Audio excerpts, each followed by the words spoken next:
ప్రకాశం జిల్లాలో ముక్కోటి ఏకాదశి శోభ సంతరించుకుంది. జిల్లా వ్యాప్తంగా ఉన్న వైష్ణవ ఆలయాల్లో ఉత్తర ద్వార దర్శనాలకు భక్తులు పోటెత్తారు. మార్కాపురం శ్రీ లక్ష్మీ చెన్నకేశ్వర స్వామి ఆలయంలో ఉత్తర ద్వార దర్శనానికి తెల్లవారుజాము నుంచి తరలివచ్చారు భక్తులు. హరినామస్మరణతో దేవస్థానం మార్మోగింది. అక్కడి నుంచి పూర్తి డీటెయిల్స్ మా ప్రతినిధి సురేష్ అందిస్తారు.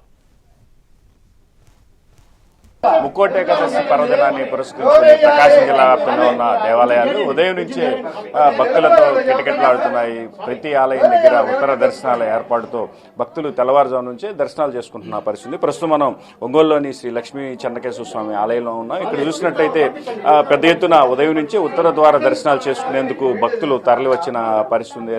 ఒంగోలులోని ప్రసన్న చెన్నకేశ్వర స్వామి ఆలయంలో ఉన్న ప్రధాన ఆలయ సిద్ధాంతులు మనతో ఉన్నారు. అన్నడి తెలుసు సార్, చెప్పండి, ప్రధానంగా ఈ ఉత్తర దర్శనాలకు పెద్ద ఎత్తున భక్తులు తరలి వస్తున్న పరిస్థితుంది. అసలు ఏంటండి దీని విశిష్టం? శ్రీకేశవం కరతలో ధృతరమ్య పద్మం చంద్రప్రభా విశద నిర్మల పాంచజంజం మార్తాండకోటి రుచురోజ్వల త్రిష్టచక్రం వందే గదాధరమహం సురబృందవంజం.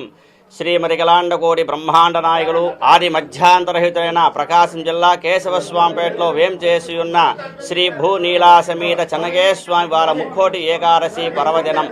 ఇది దేవతలు రాక్షసులు యుద్ధం జరిగే సమయంలో ఈ యొక్క దేవతలు కూడా భయభ్రాంతులైన సమయంలో వారంతా కూడా ఉత్తర స్వరంగ మార్గం నుంచి ఆ వైకుంఠములో ముక్కోటి దేవతల నారాయణ దర్శనం చేసుకున్నారు. గరుడ వాహనం మీద ఉత్తర స్వరంగ మార్గంలో స్వామివారి భక్తులందరూ విడివిడిగా దర్శనమిచ్చారు.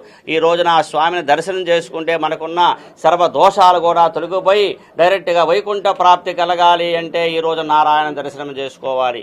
ఈ రోజు విడివిడిగా భక్తులందరూ కూడా స్వామివారి సేవ చేసుకోవడానికి చాలా విశేషంగా వచ్చారు. చాలా భక్తి శ్రద్ధతో విశేషంగా వచ్చారు.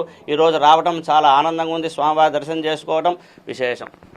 ఇది ప్రధానంగా ఇక్కడ ఆలయ ప్రధాన సిద్ధాంతం చెప్తున్న విషయాలు. ఏదైతే ఈ రోజు దర్శనం చేసుకున్న భక్తులకు మాత్రం సకల పుణ్యఫలాలు లభిస్తాయని మాత్రం చెప్తున్నారు. ఉదయం నుంచే ఒంగోలుతో పాటు జిల్లా వ్యాప్తంగా ఉన్న అన్ని ప్రధాన ఆలయాల్లో కూడా ఈ ఉత్తర ద్వార దర్శనాలకు భక్తుల రద్దీ మాత్రం కొనసాగుతున్న పరిస్థితి కనిపిస్తుంది. పెద్ద ఎత్తున భక్తులు తరలి రావడంతో ఆలయాలు మొత్తం పండుగ శోభను సంతరించుకున్న పరిస్థితి. ఇది ప్రధానంగా ప్రకాశం జిల్లాలో ఉన్న తాజా పరిస్థితి. కెమెరామెన్ నారాజు, సురేష్, ఎన్టీవీ, ఒంగోలు నుంచి.